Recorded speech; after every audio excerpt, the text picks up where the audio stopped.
YouTube, welcome back to the third installment of Comic Rescue. Now we're dealing with the Master Comics, and let's take it out of the glass press and let's check out the leaf casting results. I just want to say that in addition to the first leaf casting process that I did, I changed it up a little bit. And what I actually did was I spot leaf casted it a second time. So I am fine tuning the process. And basically I did this off camera because it was something that I developed when I was checking the drawing process. So what does that mean? I'll tell you what it means.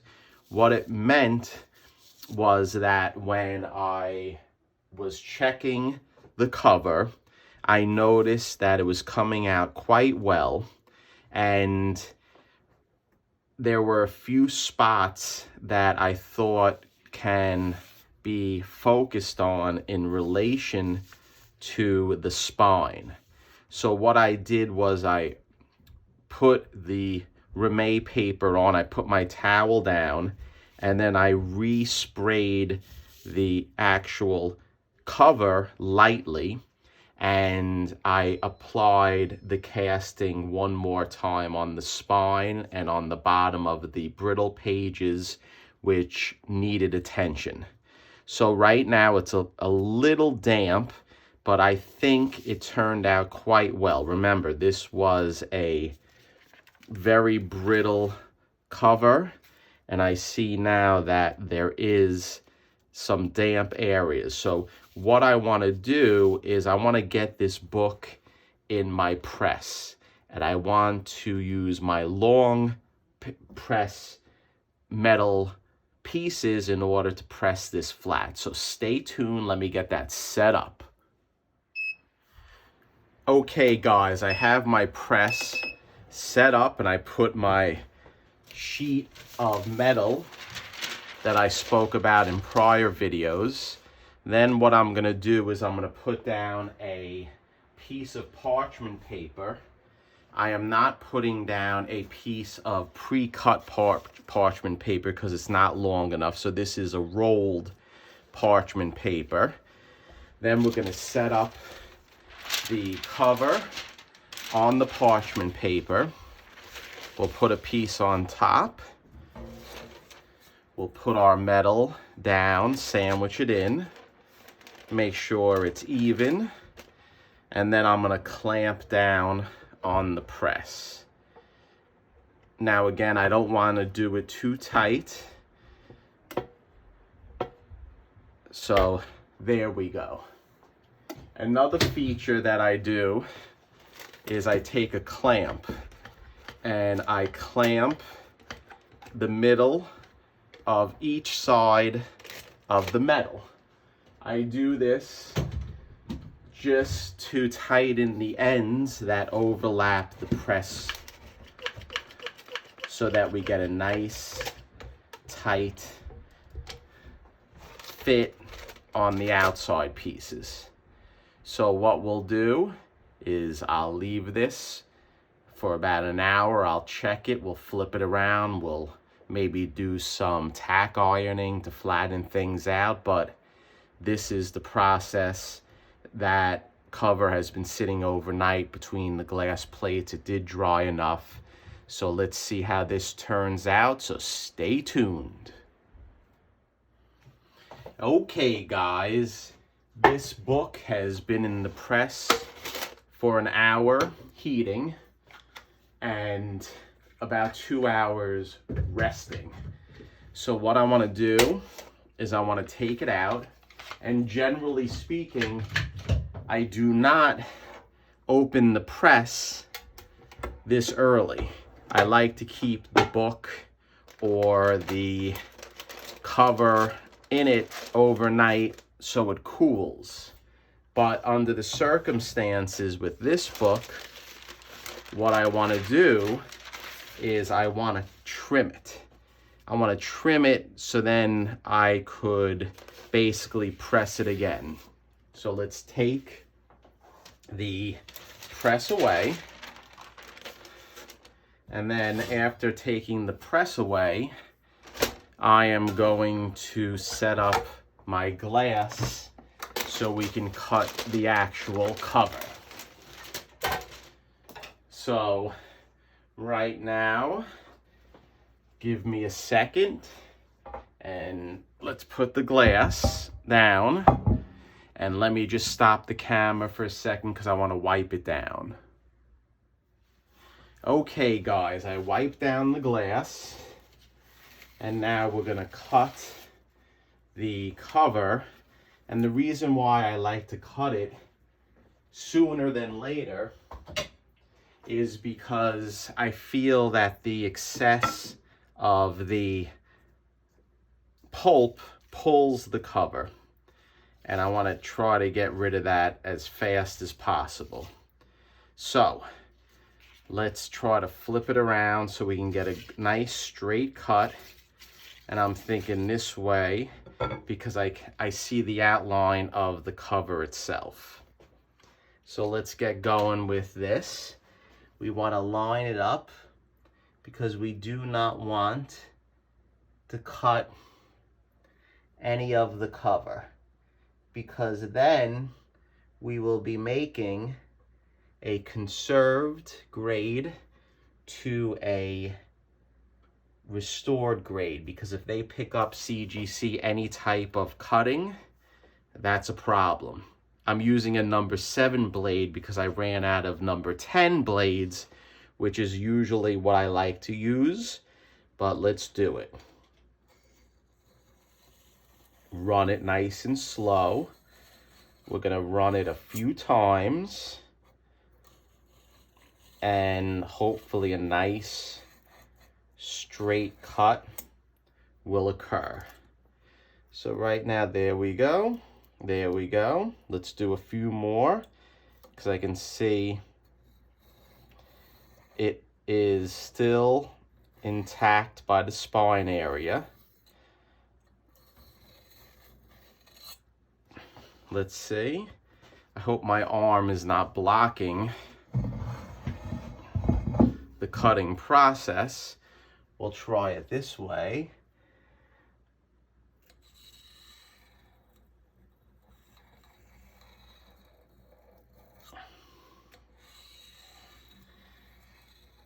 I'm not going to count. Maybe I will. Let's see. There you go. So let's see. No cover. And let's see how supple the paper is. So this is the paper. It's nice. It bends. It's pretty good. So that's the top of the Master Comics. Nice and straight. Let's go on this side now.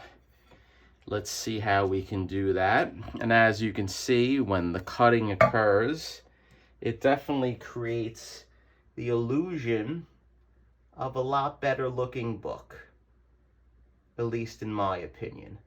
I know it looks bad, everyone. I know the tape, I didn't do that great with the tape removal, but you can't hit a home run every time. And that tape, in my opinion, has been on the book probably close to when the book was published.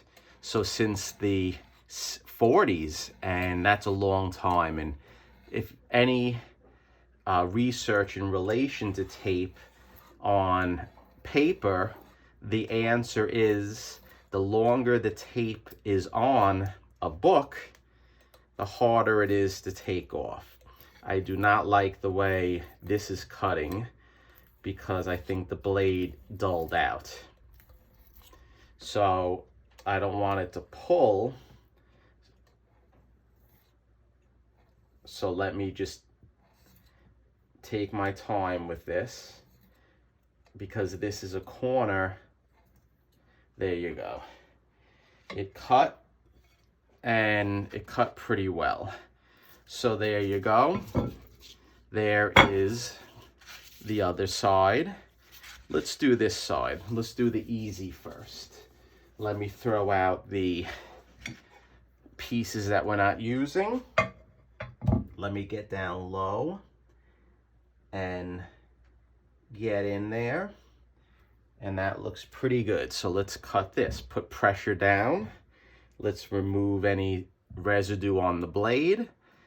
And let's slowly cut both of these pieces off. There's one. Let's do two. And before we do that bottom piece, I'm going to change out the blade, because these blades, in my experience, they're cheap and you only get 1 or 2 shots. So hold on, YouTube. Okay, guys, I'm back. I changed out the blade, and let's try to cut the bottom of the cover in a way that we do not cut any of the cover off. We want to get that nice and straight, and that's one of the benefits of using the glass, because I can see through it, and that looks pretty good, guys. So let's do it, and as usual, I'm going to count. That's 1. That's 2. That's 3. That's 4. That's 5. Do we have enough? No, we don't. I have to order some nice blades. These are cheap. I'm going to stop counting. So I have to go online, because unfortunately, I looked in Home Depot, they don't sell, there you go, X-Acto knife blades. Did we get any of the cover? No, we did not. Again, let's do the old twist, and it's pretty good. We can twist it, we can bend it, but when I bend the spine, I'm going to do something a little bit different, so you have to stay tuned, because we really want to try to make that a little bit better. Okay, so what do we have here? We have the cover cut. Once the cover is cut, as you can see, I feel it's night and day. It does look like now a comic cover. It does look like a comic cover that does have a lot of pieces missing. But now the issue is, at least this is something that could be used, in my opinion. And instead of having fear of touching it and it falling apart. Is it the nicest looking as a result of the tape pulls? It's not. I was happy I was able to save Captain Marvel Jr.'s face and the skulls, but it is what it is. And like I said, the purpose of this is to conserve the book, to make a book where you can actually use it versus not using it. I'm going to have to adjust a few things here and there. But what I'm going to do now is I'm going to take this cover and we're going to put it in the press, the long press, and we're going to press it for some time, smooth it out a little bit, leave it in there overnight. And then after that, the next thing we have to do in this journey is basically put the holes for the staples. And then after that, our next goal is to work on the book itself and reassemble it. Now, if any of you stuck with me for this long, I'm thinking about maybe giving a conserved book that I do away for a prize for a subscriber giveaway. I don't know if there's any interest in owning an old book like this that was conserved by me.